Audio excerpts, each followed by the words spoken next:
Can everyone hear me? Great. It's my honor to introduce our speaker tonight. Carl Streed Jr. is an assistant professor in the Boston University School of Medicine. After attending medical school and residency in internal medicine at Johns Hopkins, he completed fellowship in general internal medicine at Brigham and Women's. Nationally, he has chaired the American Medical Association Advisory Committee on LGBTQ issues and served on the board of GLAMA Health Professionals, advancing LGBTQ equality. Carl's efforts to improve the health and well-being of sexual and gender minority individuals and communities have earned him several awards, notably from the University of Chicago Alumni Association, the American Medical Association Foundation, the World Professional Association for Transgender Health, as well as recognition from the Obama White House. As a research lead for the Center for Transgender Medicine and Surgery at Boston Medical Center, he collaborates with researchers, physicians, and staff to assess and address the health and well-being of transgender and gender-diverse individuals. Please join me in welcoming Carl Streed Jr.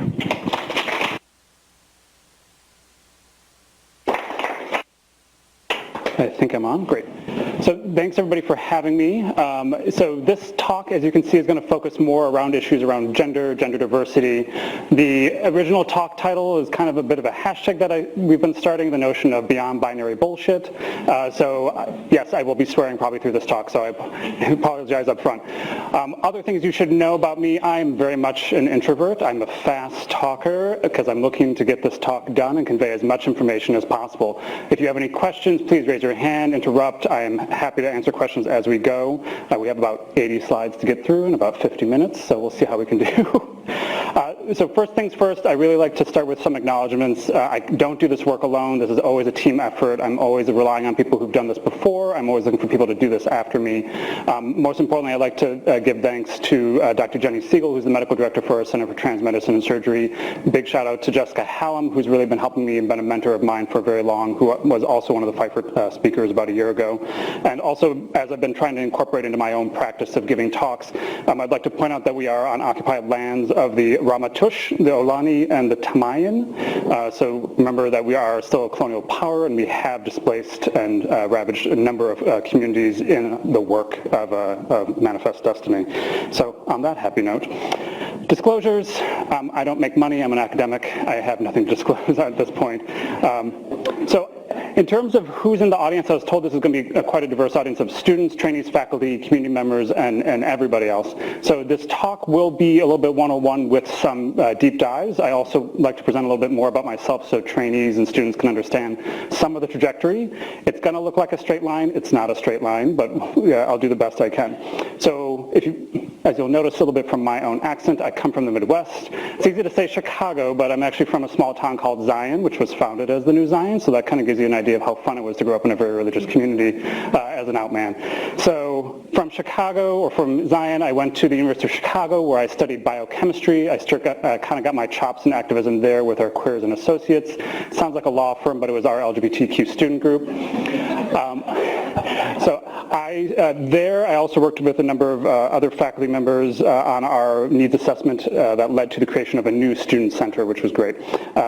I point out that I also studied biochemistry there. That amounted to only really 2 weeks of medical school, so not a good use of my degree.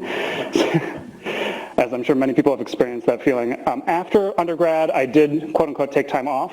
I was the clinical research coordinator and then clinical research manager at Howard Brown, the largest LGBT health center in the Midwest. And at the same time, I was also working at Sidetrack, which is the largest gay bar in Chicago.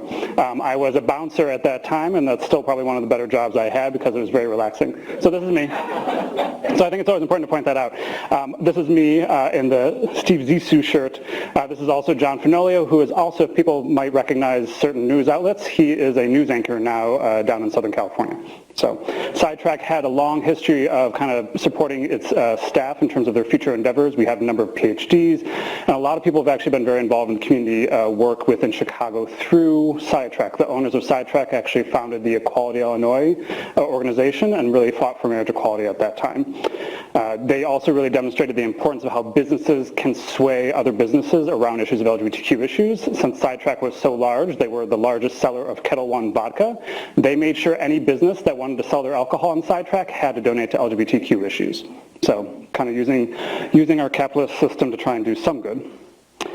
Then I went to Johns Hopkins, where I did not intend to become the gay doctor doing gay things, but nobody else was doing it, or they were doing it poorly. So eventually found myself doing more national work with the American Medical Association, as well as GLAMA, which was previously known as the Gay and Lesbian Medical Association, which is neither gay nor lesbian or medical only.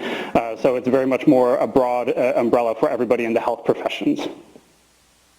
From there, as I mentioned, stayed at Johns Hopkins. I was getting a lot of work done in residency, and I chose to stay at Johns Hopkins Bayview, which is kind of the kinder, gentler Hopkins in terms of internal medicine training. They foster a little bit more community engagement and focus on primary care, which is what I wanted. From there, I recognized that I was not getting as much research chops as I would have liked, so I chose to do the Harvard General Internal Medicine Fellowship, which was a 2-year program, paid for my master's. I highly encourage you, if you're going to do any additional training beyond medical school, to make sure that you're not the one paying for your degrees anymore. So somebody else should be paying for it at this point, and this fellowship helped me get a master's in public health and kind of get some idea of what research really looks like in sexual and gender minority populations. From there, I eventually found my way to Boston University. This was a big move for me because this is one of those times where you're actually trying to figure out what do you want to do with your life, and I chose to go into academics because it provided the most flexibility at this time in my life to continue doing advocacy, research, and clinical care.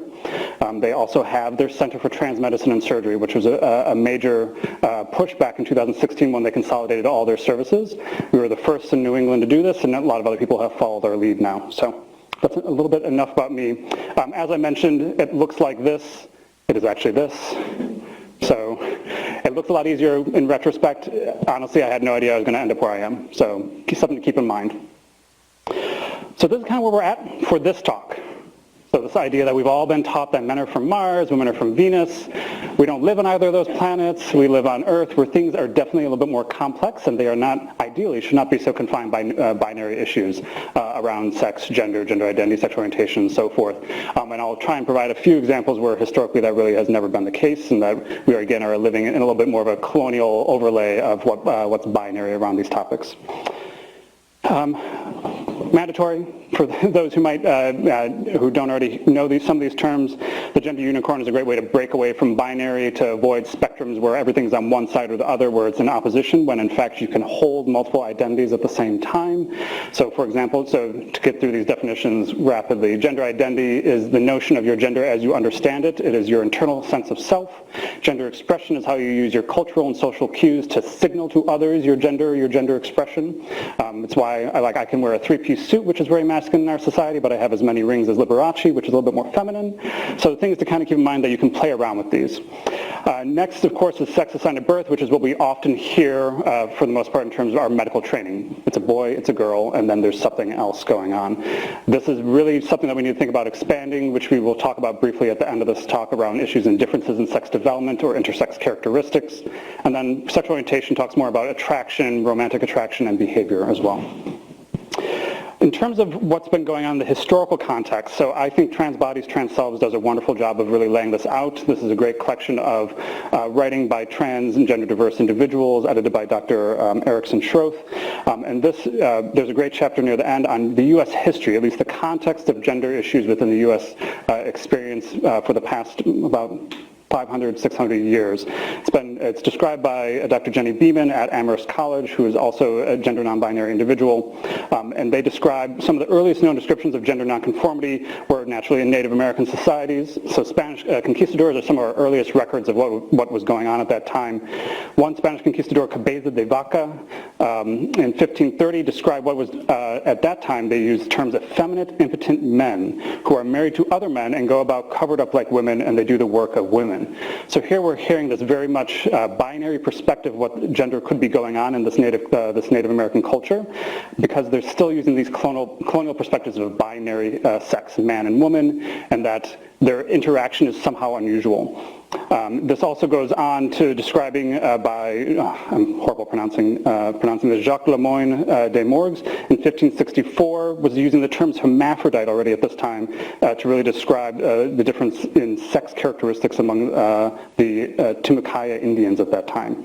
The chapter goes into further details of how some of these conquistadors oppressed and demonized and really tried to enforce binary perspectives of sex and gender on these cultures that had a much broader view of what was going on. Here, again, many Native American cultures had numerous genders and actually really had places within society that were meaningful, recognizing the value of gender diversity. Here we actually see a Zuni two-spirit person. This is actually Wiwa. Zuni, the term actually is pejorative, but at that time in 1871 was described as a Zuni Berdache. Here they're involved in weaving. They were also involved in matchmaking and other spiritual importance within their community. Again, I just want to highlight that there are many cultural examples within the North American continent of gender being more than just binary, and that the colonial experience is really what flattened that and is what has left what we experience now today. So again, even more recently, I describe here, even in our own experience in Massachusetts. So Mary Henley, a female-assigned individual, was arrested in 1692 for wearing men's clothing, which was, quotes, was seeming to confound the course of nature. Again, there was also Thomas or Thomasine Hall in 1629, who was ordered to both wear men's breeches and women's apron and cap. This was their way of trying to understand what it sounds like, based on autopsy, that Thomasine was in fact somebody born with differences in sex development or intersex characteristics. Again, people were really trying to push people into binary boxes, and this unusual mix of men's breeches and women's apron was the best they could do back in the 1600s.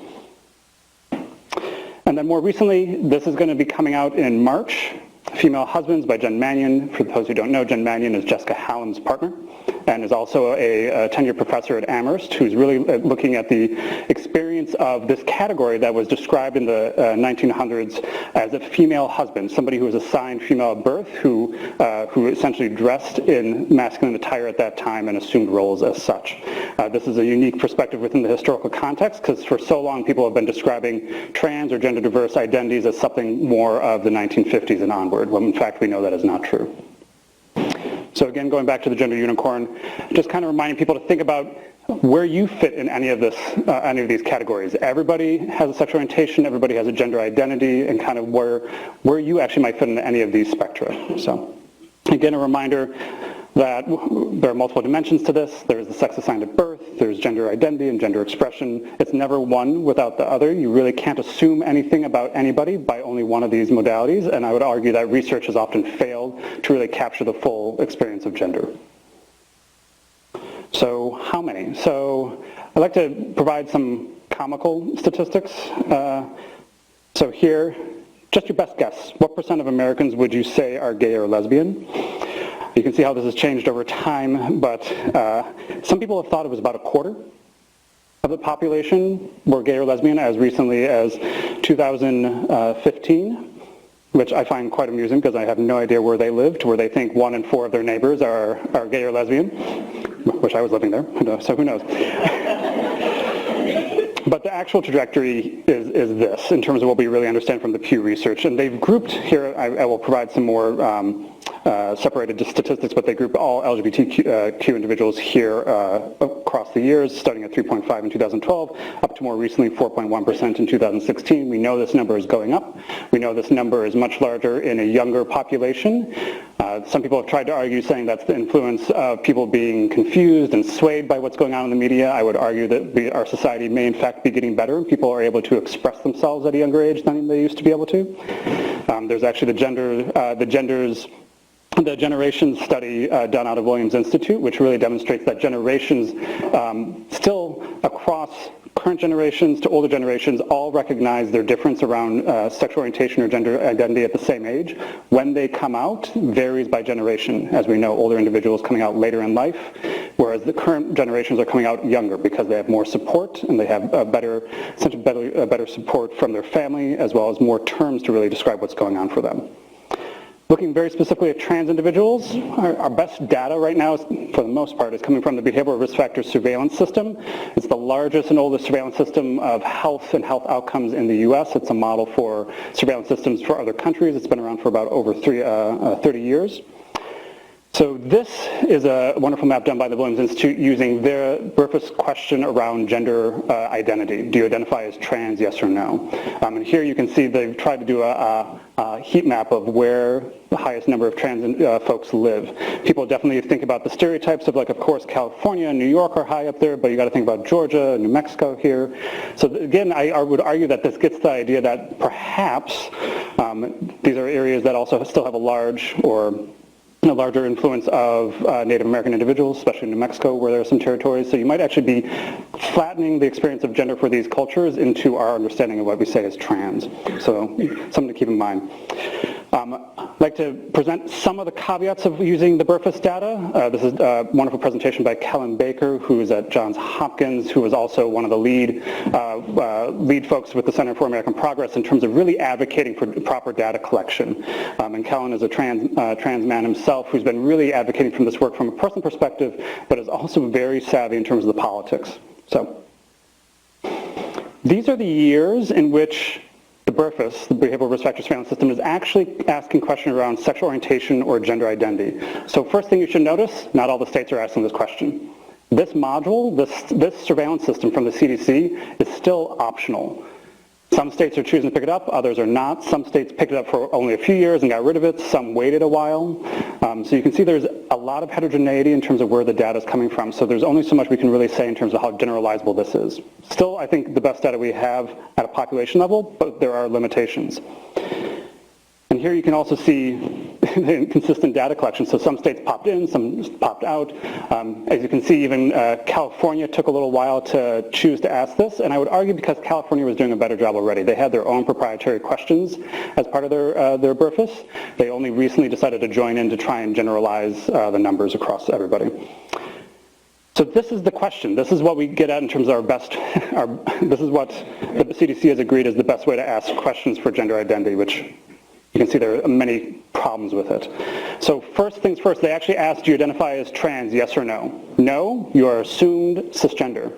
If the term transgender does not apply to you, you are automatically put into the cisgender category here. That is a problem. We know there are plenty of gender diverse individuals who trans is not the term they prefer to use, but then they're, again, erased in this binary. If you identify as trans, then they ask you questions, do you identify as male to female, female to male, or gender nonconforming? And that's it. And then you can, of course, have no, don't know, not sure, and refused. Here you can see some issues, again, with these limited categories. Research prefers to keep people in as few categories as possible to try and make something generalizable. Again, though, it's still erasing some experience here. This is the data I'll use the most, though, to talk about the experience of gender nonconforming individuals, and that's the term used by the CDC. Again, not the best term.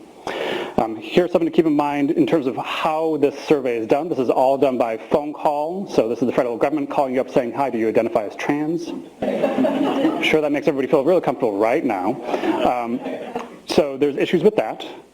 They thankfully started doing this more through cellular information for the past couple of years, so we are capturing more people who may not have stable housing. In the past, it was all landline. So again, that's another problem with the data. And then, of course, how are they defining sex? Depends on your voice. So they're assigning people male or female based on the timbre of their voice. I definitely remember being mistaken as my sister for a long time on the phone, and this is not how we should really be doing the best research. So again, this is all a lot of limitations. I would argue that this question is a little bit better because at least for trans-binary individuals, trans individuals who identify very specifically to these categories of male to female, female to male, they are the only people I would argue in the Burfus that we know for certain what their sex assigned at birth is, because they've answered this question very specifically. And then again, this is some of the additional language that the interviewer can offer to folks. So if you ask about the definitions of what gender nonconforming means, because some people think of themselves as gender nonconforming when they do not identify only as a man or only as a woman. Can't really explain too much more beyond that. The interviewers are trained to really try and be non-judgmental and provide the best explanations as possible, but this is kind of what they're confined to as well. So using that data, this kind of gives you an idea of how many trans folks, as we understand within BRFIS, are in the U.S. So we're talking about like 0.5% weighted across multiple years. That numbers range from about 0.4% up to 0.6 up to 1%. In the youth equivalent of this survey, that number is closer to 2%. So almost as many people who identify as transgender diverse as there are redheads in the U.S. So that's something to keep in mind. Whenever anybody says, oh, there's not enough trans folks for us to really be teaching about this in medical school, the number of conditions where I have to know something, where there are fewer than 1 in a million, way more than, big issue here. And then so looking more specifically here, again, what's that breakdown? These are the raw numbers. These are not weighted in terms of who's answering the question about their gender identity. So who are trans women, who are trans men, and then who are a gender nonconforming group. You can see the numbers are getting larger as more states are picking this up. Still very similar breakdown in terms of who's falling across this. So what do we know based on this? I'm going to jump to one of our older surveys, which is When Healthcare Isn't Caring. This is from Lambda Legal, looking at the experience of trans individuals across healthcare. I think everybody's very familiar with this. There are more updated surveys which I'll talk about, but this is really showing that trans individuals, and here they group trans and gender nonconforming together again, so missing the opportunity to look at what's going on for nonconforming folks beyond the binaries. But you can see across the board, worse care, people are being treated differently based on their gender identity or their sexual orientation. Providers are blaming them for their health outcomes. Providers are using excessive protection, gloving when it's not necessary. There's issues with how rough people are during exams, which I can't even begin to understand why any provider would think that would be appropriate. So there's, as you can see across the board, issues with that experience. So the U.S. Trans Survey in 2015 does a much better job of breaking this down. So this was 2015. We're hoping to try and redo it soon. This was about 27,000 trans folks across all 50 states, D.C., American Samoa, Guam, Puerto Rico, and the U.S. military bases overseas. Remember, colonial power. So don't forget the territories. So concluded in the summer of 2015, this provided pretty much the best data, the largest amount of data we have on folks 18 years and older. This was available both in English and Spanish, so again, missing some issues with other languages. There we go, sorry. Yes, so let's dive right into what their categories are for gender. So first, I think it's really important to understand respondents' level of comfort with the word transgender being used to describe them. So I argue more than half feel somewhat or very comfortable. You can start seeing, though, about almost a quarter a little neutral about this term, and then there is about a little over 11-15% not sure, really don't like this term. I say this again to really highlight the issues with BRFIS, because it's asking up front, are you trans, yes or no? That term doesn't apply to me, but I'm also not cisgender. That's the kind of thing you have to really keep in mind. This is the lived experience of your patients. If you start using these predefined terms, you're going to miss out for some folks. This list here provides all the no, not all of them, a majority of the bigger write-in options that had some percentages over at least 1%. So 12% had a list, had a gender that was not listed above. So you still see a majority fit transgender, trans, the trans-binary categories, and then gender queries. You start seeing a few more. Two-spirit, which is our modern understanding of Native American gender identities. In addition to this list, there were 500 separate terms that people used to define their gender that were not easily collapsed into this. So again, getting at the idea that gender is not as straightforward as we think it is, or we think it ought to be for our patients. And then they do break it down into how best to define people. So again, very similar to what BRFIS was showing in terms of like almost a third in terms of trans men, trans women, and then another gender identity outside of these trans-binary identities. And And then age at which people started feeling their gender was different from their birth certificate. I think it's important to recognize that this starts at, again, a much younger age, a third about 5 and under. And by 10 years old, half of people have a really good understanding that their gender is something different than their sex. And then you see most everybody is up to about their 20s.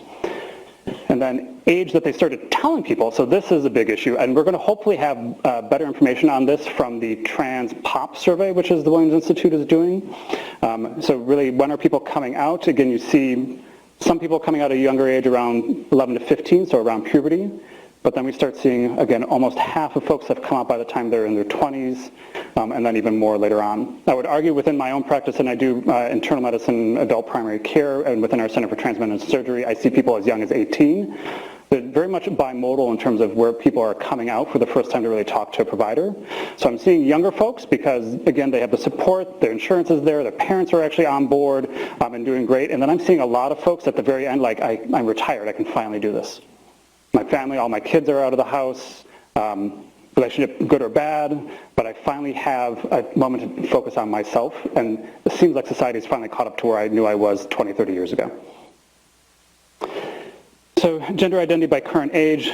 So all these slides will be available too. Will be emailed out, so you don't have to necessarily worry about taking pictures and what have you, but this also shows the breakdown by age, by gender identity. Again, you can see non-binary being a little bit younger, and I'll show some other data confirming that. They did include cross-dressers, so for people who are a little confused by that, they did include cross-dressers within their understanding of gender. That's also been used as an older term for quite some time. So kind of, again, going back to the behavioral risk factor surveillance system, some of the more recent peer-reviewed publications on this. So again, this is great work done by Kellen Baker, which was in the journal of JAMA Internal Medicine.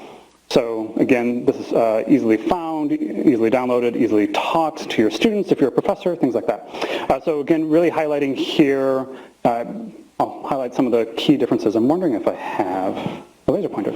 So overall, trans folks compared to cisgender folks, and Kellen was only focused on the trans-binary folks within his research first. So here you can see trans men, trans women grouped together tend to be a little bit younger than the cisgender population in births, tend to be something other than white, non-Hispanic, but still majority. And then we see differences in educational attainment, we see differences in employment status, and of course we see differences in economic income. None of this should be a surprise to anybody who's paying attention to what's going on in trans health and trans social status in the U.S. This is all signs of a vulnerable population or a minority population in the U.S. Further, looking at housing situations, so again, less likely to be owners, less likely to be in a relationship that's recognized as a marriage. I point that out, one, because recognition does make it a little bit difficult. Some states will very specifically, before marriage equality, quote unquote marriage equality, some states would prevent people from being married if they did transition. Some people would, some states might actually invalidate a marriage license based on somebody's transition. So I would argue that this is not necessarily the best marker, but this does provide some idea of support. And again, looking at sexual orientation, Kellen does a great job of really highlighting that while sexual orientation and gender identity are very separate, they are in some way interrelated, and you're seeing that trans folks have a wider diversity of sexual orientations than cisgender folks, at least in terms of who's willing to answer that question on a federal survey. And so then the big stuff here in terms of alcohol use, everybody thinks trans folks drink more, they're actually drinking less. Something to keep in mind. No big difference in smoking. People often blame trans folks for their health outcomes because they're drinking and smoking too much. Not the case within the births. And then issues, though, of course, we know less likely to have insurance, but no big difference in access to providers, but financial barriers, big time. And then health conditions, no issue in the number of chronic conditions, but big difference here in terms of ever being diagnosed with depression. Again, should be no big surprise here. Here in the work that I had done, I grouped all of the trans folks together. So trans men, trans women, and gender nonconforming folks, and compared them to cisgender folks.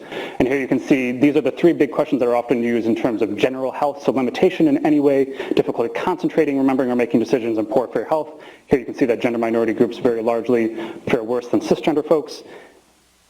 Kellen did a great job of breaking it down by year. Same thing that you're seeing here.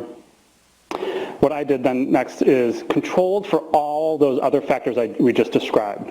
age, race, ethnicity, income, housing status, insurance status, access to healthcare, all things that would be deleterious or protective around these issues. And here you can see that the odds of any one of these, odds of having poor or fair health, having difficulty concentrating, remembering, and making decisions, or limitations in any way, remain significant after controlling for everything else, after controlling for even their health conditions or even controlling for their quote-unquote health risk behavior, so drinking and smoking. So this really gets at the point that, one, we're missing something. So I'm betting that stress is a large part of what some of these issues are. I bet acceptance or family support are a large part of this. So again, I don't think I'm actually presenting anything that should be a surprise to anybody, but it's nice to have the numbers to really kind of back up what we've been saying for quite some time. I then had an opportunity to take it one step further and look at gender nonconforming individuals, that's the category used in BRFIS, and compare them to trans men and trans women. We knew that these groups both together were going to fare worse than cisgender folks. So let's focus on something where people identify as, again, a binary sex, trans men or trans women, and then compare it to something outside the binary. Big differences here, and there are few. Gender nonconforming folks are younger than trans men and trans women, at least overall in the BRFIS. No big difference based on race, ethnicity, relationship status. See a big difference here in terms of educational attainment. Gender nonconforming folks tended to attain a higher level of education, so going to college and so forth, completing high school and so forth. And then, again, no big difference in terms of access to healthcare insurance, no big difference in the number of chronic conditions here, which should be a little bit of confusing. So a younger group having the same number of chronic conditions as an older group, that should be a little concerning. And then no big issue here, no big difference in terms of drinking or smoking. So younger and higher educated. So what are described as two protective factors in our health outcomes for the most part. So generally people who are younger or have higher educational attainment fare better in terms of general health measures. Not the case here. So gender nonconforming folks across the board were reporting issues with poor and fair health, difficulty concentrating, remembering, or making decisions, and limitations in any way. Controlling for everything, including those protective factors, difficulty concentrating kind of falls out as being significant. Poor or fair health, odds go way up. Limitations in any way go way up. So again, something else is missing here, something else is going on. There's been good work by Mark Hatzenbuehler at Columbia, Julia Raifman at BU School of Public Health, and Ilian Meyer at UCLA, to name a few big folks, looking at minority stress, and as it relates to policy as well. So the minority stress model, Ilian Meyer does a great job of describing it. This has been adapted from him and Mark Hatzenbuehler at Columbia.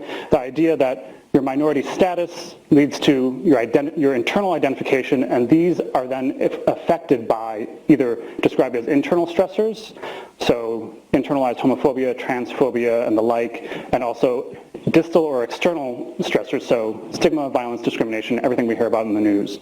And all this feeds into our health outcomes. It's often going through what we describe pretty much as our stress response, and how this actually then gets internalized into leading to hypertension, higher likelihood of stroke, heart attack, issues with coping or having healthy coping behaviors, although I'd argue that the data shows that they're not drinking or smoking more, so something else is going on. And while minority identity has the opportunity to provide resilience, and sometimes this is mainly through community support, if you don't have family support or family acceptance early on, it's difficult to access that in the community as well. It's difficult to maintain relationships as what we've seen in other populations. The minority stress model is where a lot of the research is going in sexual and gender minority health right now. It's really working off of a lot of great researchers who've been doing this work in racial and ethnic minorities. Everybody can think of the research that really shows the number of discriminatory events experienced by black children leads to measured changes in systolic blood pressure and downstream effects in terms of renal and heart health. Similar work is now being done in sexual and gender minority populations. So, questions at this point? I'm like more than halfway and we're good on time. Okay. So I want to talk about transition-related things. So this gets a little bit to some of the students in the room and trainees and such, the idea that like, well, one size fits all, everybody, where are you in your transition journey? Where are you on checking your boxes? I want to really point that out that that is not the right way to think about this at all. Everybody has their own goals, and this is how you should be really thinking about patient care in general. What does the patient want to do? What are they actually seeking care from you for? So you can't just go down the line and say, okay, oh, so we've started hormones, okay, you're going to get your top surgery next, and then your bottom surgery, and then we're going to do facial feminization, transition, XYZ. That's not how this works. You always have to ask people what are they actually seeking. And thankfully, the U.S. Trans Survey did that.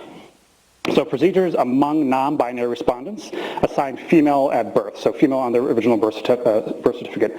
This breaks down issues around top surgery, bottom surgery, what kind of bottom surgery they might desire, so in terms of phalloplasty, metoidioplasty, or some other procedure. You can see the number who've had it done, want it done, not sure, and then do not want this done at all. So again, large number of non-binary folks do not want these procedures. I would argue it might be because the surgical techniques are not great right now.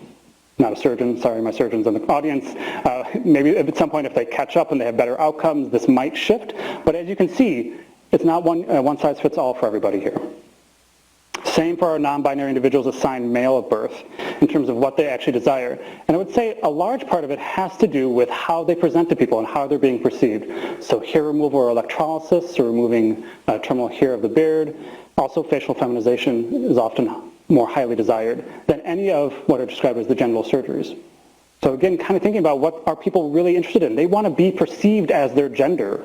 Their genitalia might be part of that, but that is not often the first thing that a lot of people are thinking about. It's how are they being gendered. At the end of the day, my patients feel the worst when somebody calls them by the wrong gender in a certain situation. I had one of my patients, and she shared this with me. She's like, it felt so good that starting about a month ago, people started gendering me correctly.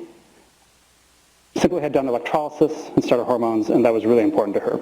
So think about what's important to your patients. Please do not try and make people go down like this laundry list of procedures. So some clinical guidelines. It's not my job to tell you what hormones to start, what dose, and so forth. That's all been wonderfully outlined by great organizations. The World Professional Association for Trans Health is kind of the, I wouldn't say the end-all be-all, but one of the large organizations. They are a little problematic around gender-diverse issues. The Standards of Care 8 is starting to expand on that. So we're optimistic that the next iteration will do better. I personally turn to the Center of Excellence for Trans Health at UCSF for their guidelines, which I find very approachable. They're very patient appropriate too. So if my patients have specific questions, I'll say, let's go down the line here. We can talk about some of this. There are clinical protocol guidelines for trans care out of Vancouver as well, and then the Endocrine Society has their own. I still tend to prefer the Center for Trans Medicine, Center of Excellence for Trans Health at UCSF. My friends in New York prefer using Callan Lords. It's all about what you've been trained with as well. So some basic recommendations for clinical care here, as I've been trying to get to here. Avoid gender binary assumptions. This is really straightforward, and this is how you should really be operating across your entire life, trying not to use, even when I send emails, I never say Mr. and Mrs. anymore. Simple things like that. Just call people by their name and go from there. So being culturally aware really avoids assumptions and recognizes clients' actual own cultural identities. So asking how they want to be identified. Again, no right way to transition. Please don't really go down that laundry list of things that I described and say, okay, where are we on this journey, which can be a little bit of a cliche. And then practice pronouns. You're going to make a mistake. It's going to happen. Please practice using gender-neutral pronouns. Please practice using appropriate pronouns. Practice collecting the right pronouns for your patients. In fact, you can also lead with your own pronouns. I'm Carl, I'm going to be your doctor today, my pronouns are he, him, his, things like that. Ideally, this is something that's going to be coming up more in your standardized patients. There are recommendations from the AAMC to do this, and also MedEd Portal provides a few examples as well. Signal your allyship. Healthcare is still a very scary place for a lot of people. There are different ways you can do that. You can have the rainbow ribbon, which I've seen a lot of people around campus wearing. I sometimes will have pins on lapels if I'm wearing a jacket. I will have a big pronoun pin sometimes, depending on where I am. I would urge you, though, if you're going to signal your allyship, know your stuff. If you make a mistake, minor or egregious, while signaling allyship, that can be very damaging to somebody's trust in you and the healthcare system. So just because you're like, oh yeah, I know pronouns, I got everything else covered, does not mean you have everything else covered. I encourage you to really pursue additional CME on this topic, so there is additional continuing medical education. So again, educate yourself. Ideally, our school should be educating us. I know we're trying to get there, but for those of us who have not been fortunate enough to go to a place like Stanford, where you guys are starting to do a good job of it, I do go to a lot of different conferences to really kind of catch up. I saw a few faces. I'm being polite. I'm at Stanford.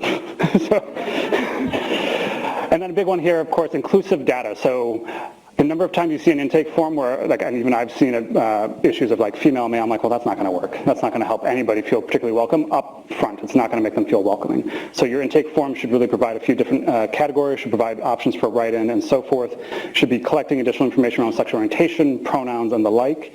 And be mindful. I know we're all saying we're confined by insurance. Fine. If we're confined by insurance, say name on your insurance card and then your name.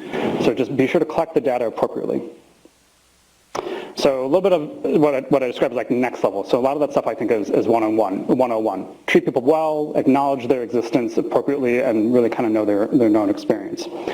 Next level is be authentic. So Dr. Kimberly Manning is a full professor now at Emory. She's actually the 270th African-American woman full professor in the U.S. out of 37,000. Something to keep in mind that we're still way behind on that. So Dr. Manning is a great leader on a number of issues, and she acknowledges here her own foibles around gender sometimes. So don't act like, this is what she heard from a patient, don't act like my truth is a novelty. Relax, let's be authentic together. That's what a trans woman patient told me once when I was trying too hard. Her advice changed the way I care for and interact with trans and non-binary people. Thanks for all you do, Carl. Fist bump. So this was a conversation we had over social media leading up to the Society for Gender Control in Medicine, in which they asked me in 8 minutes to explain all about trans health, which is always so much fun. So I turned to social media and asked a lot of people, how would they actually try and address this? What do they want to make sure we share with people? This gets to the point that gender is very important. Gender is not the only thing your patients are seeing you about. And for a lot of trans and gender diverse individuals, the healthcare system has treated them as a curiosity and probe and ask way too many questions that are not appropriate for the clinical encounter. So Dr. Manning, who honestly was doing the best job, just needed to take a break, take a breather, and acknowledge what does the patient want to talk about. So, and be authentic in that. So for research, again here, collecting appropriate data. So don't use these binary categories. Try and break out of that. And while there was actually a really great article within JAMA 3 years ago saying we need to be collecting sex and gender, and then they went as far as saying we need to be collecting sex as male, female, and gender as man and woman. I'm like, So we were like, well, we're glad you want to do sex and gender separately and that you acknowledge them as separate things, but can we add other categories that really capture the experience of our patients? So that did get published. So look, you can get published correcting people. It's pretty amazing out there. So I really encourage you, if you're doing research around this, to be thinking about more broader categories around sex, sexual orientation, gender identity, gender expression. The PRIDE study, which is a Patient-Centered Outcomes Research Institute study, PCORI study that was started at UCSF and now has been brought here to Stanford with Mitch Lunn and Juno Obed and Moliver. They've done a great job of actually involving community engagement as part of defining some of these categories. We acknowledge as researchers that we do need boxes to try and do some analyses, but you can do this better with community involvement to actually define some of those terms and provide more than 2 or 3 options. Another thing to keep in mind about doing research in sexual and gender minority health is there's money. There's money now. The NIH is very specifically calling out sexual and gender minority health as a health population of interest. They are providing supplements on this. They are providing R01s, R21s, Ks on this. So please, if you are thinking you couldn't have a research career in this now, this is the best time to have a research career on this.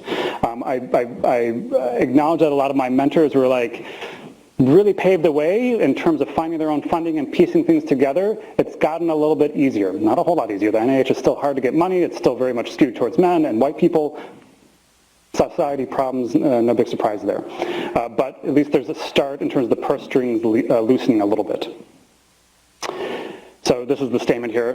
This is the definition that the Sexual and Gender Minority Research Office at the NIH has used to define sexual and gender minorities across all of NIH research.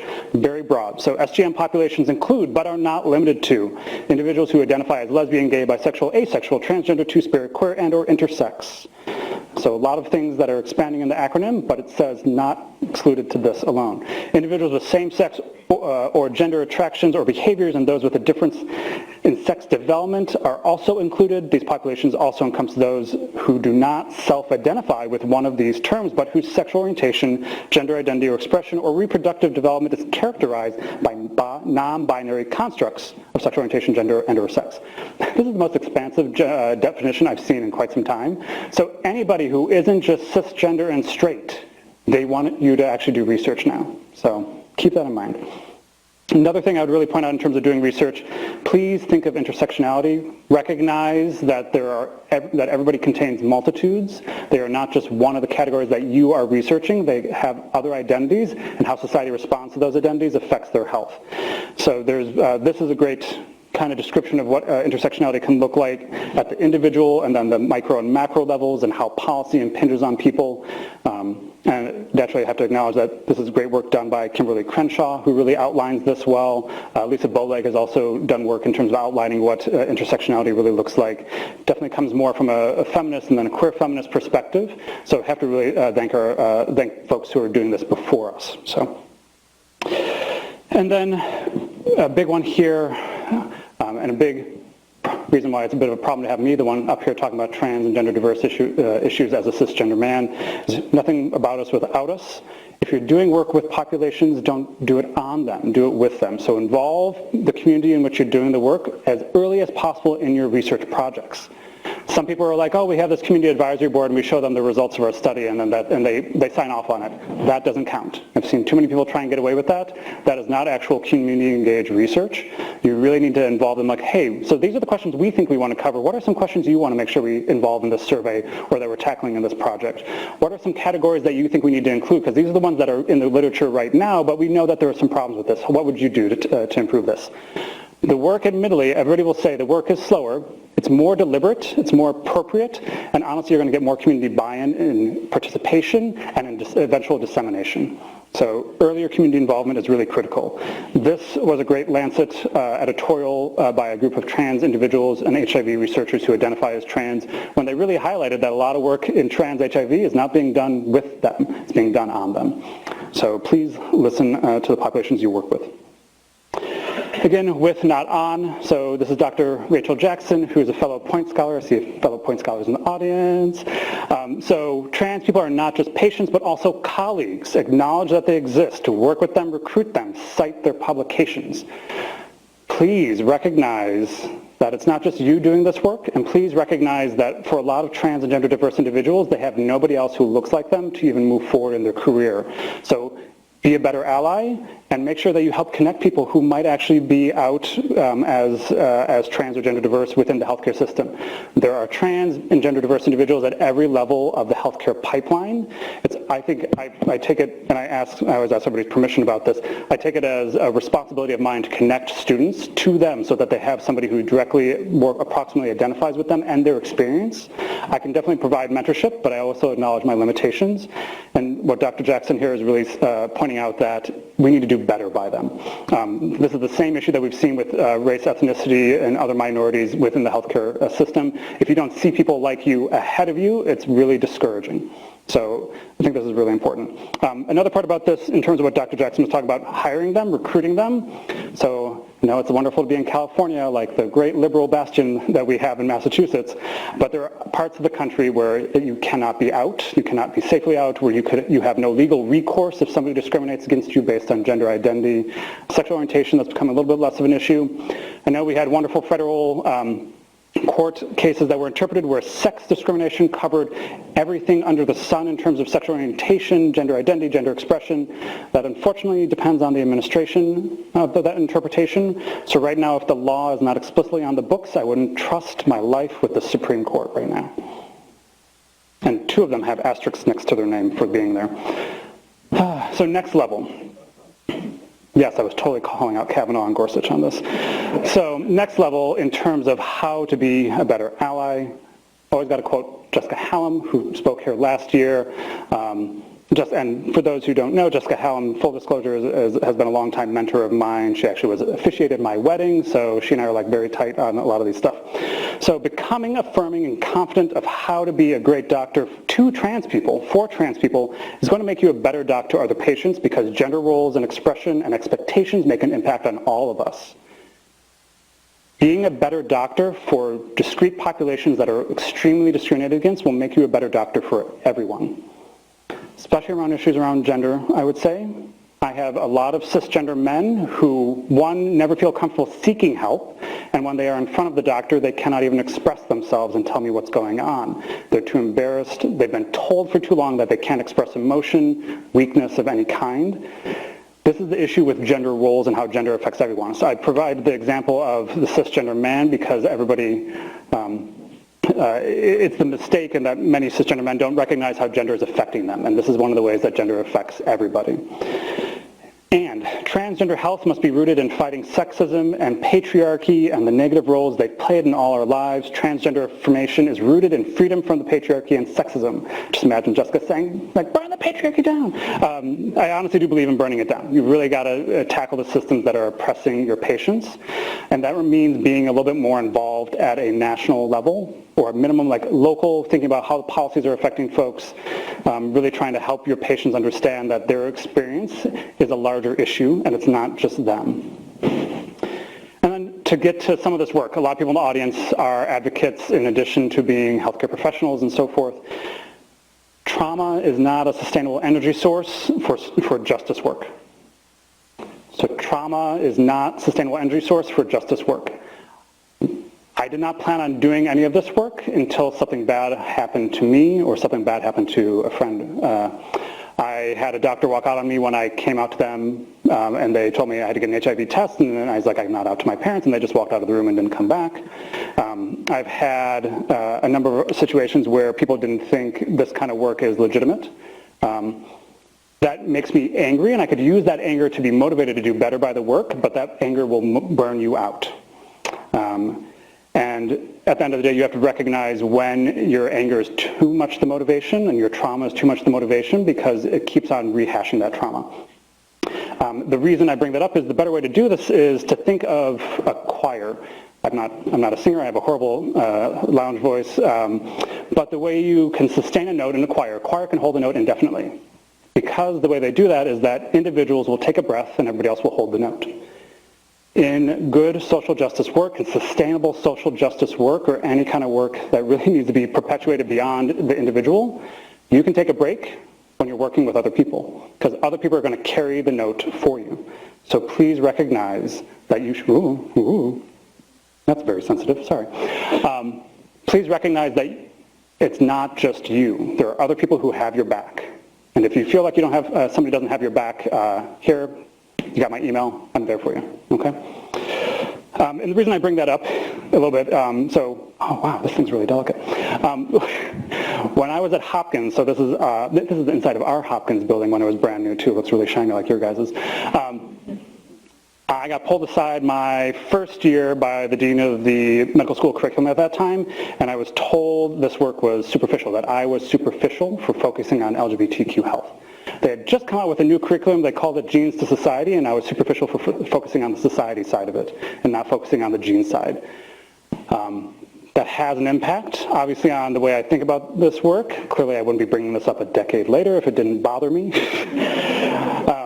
But I bring that up is that sometimes you're going to face people who don't believe what you're doing is important. What you're doing is important. What you're doing is important. You put value in it, and other people are going to value it as well. So don't let anybody get in the way, especially some stodgy old white guys.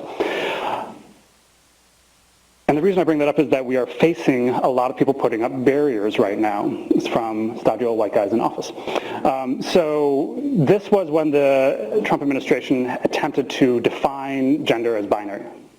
The agency's proposed definition would define sex as either male or female, unchangeable and determined by the genitals that a person is born with. So again, going back to the wrong way we think about this, and not evidence-based. There are so many other medical conditions, medical states that actually do not fit this definition. So again, you'll have the slides, don't worry about all the ones up here, but this is just a slew of what we describe as differences in sex development that fall outside this ridiculous binary definition. So this is where government and policy do not follow the evidence or the science. So I say that because there's a lot of people out there who are going to get in the way of what we are doing, and who are not doing it, who are not informed about what they're doing. And then there's issues with the fact that some of the discrimination that we see now is being sanctioned. So the Department of Health and Human Services created this great new division that was going to protect people for discriminating against their patients. This is Director Severino, who created this division, who's leading the division, who's saying that no one should be forced to choose between helping sick people and living by one's deepest moral and religious convictions. if you have deeply held moral and religious convictions against helping sick people, you're in the wrong profession. I strongly believe that, and I hear that more around some trainees pushing back on whether they should learn about anything related to LGBTQ health, and I'm just like, I would argue that's unprofessional. And last time I checked, professionalism was a requirement for you to get board certified. That's just my take. Also, I'm just a researcher, not an educator, what do I know? So, getting back to recognizing that you have a community to help do this work. This is just a small group of us at Boston University in front of our School of Public Health when we were tackling the issue about the administration trying to define sex as binary. The hashtag We Won't Be Erased was trending, and we kind of joined in on that and provided a few op-eds and really made a point to let our patients know that we are there and we're up to bat for them. We had a lot of patients call in at that moment when this happened. We had a lot of people call in, even when the administration changed over, because they were terrified that their insurance was going to be taken away, that they were going to be denied access to health care, and they wanted to push everything up as soon as possible, and we had to provide as much reassurance as we could. But all those little tweets are affecting my patients, and that's the reason why I get out there as much as I can. For those who are just waking up, too long didn't read, trans and gender diverse identities, not new. Not a modern concept. We have modern definitions for things that have always existed, so best to learn our history. I'm not a historian, that's why I provided those books that you should read. Approximately 1% to 2% of the U.S. population is trans or gender diverse. That number will get bigger as people get older who identify as trans at a younger age already. Trans and gender diverse folks have significant health disparities, even when accounting for protective or deleterious factors, risk behaviors, the like. So we're missing stress. Every trans, gender diverse person has a different pathway. So again, this gets to the clinical side. Don't try and check off boxes. And then, again, where you can get some guidelines for how to do this clinical care one-on-one. Avoid assumptions, elicit the patient plan, practice pronouns, signal allyship, educate yourself, and update your systems. So you being a better provider as an individual, great first step. You need to start tackling system issues as well. And then be authentic in how you do this, acknowledge your mistakes, apologize. That's going to build a lot of trust with your patients. When you do make mistakes, you will make a mistake. Update research methods, include intersectionality, recognize the multitudes of people and work with and not on trans folks. And then social justice work is exhausting. It's important to recognize, it totally is exhausting. Like, I gave that 8-minute talk to the Society for General Internal Medicine sitting in a chair. I'm exhausted. I am not up here to dance for 8 minutes for you people. So it's important to really recognize that you need a team to work with you and to advocate at all levels when you have the opportunity. And if it's not you, recognize your team can do this for you. You can delegate. If you're facing a barrier, recognize that your mentors, good mentors, will be there and go to bat for you. So I talked fast. I got it done in 48 minutes. So thank you. The preceding program is copyrighted by the Board of Trustees of the Leland Stanford Junior University. Please visit us at med.stanford.edu.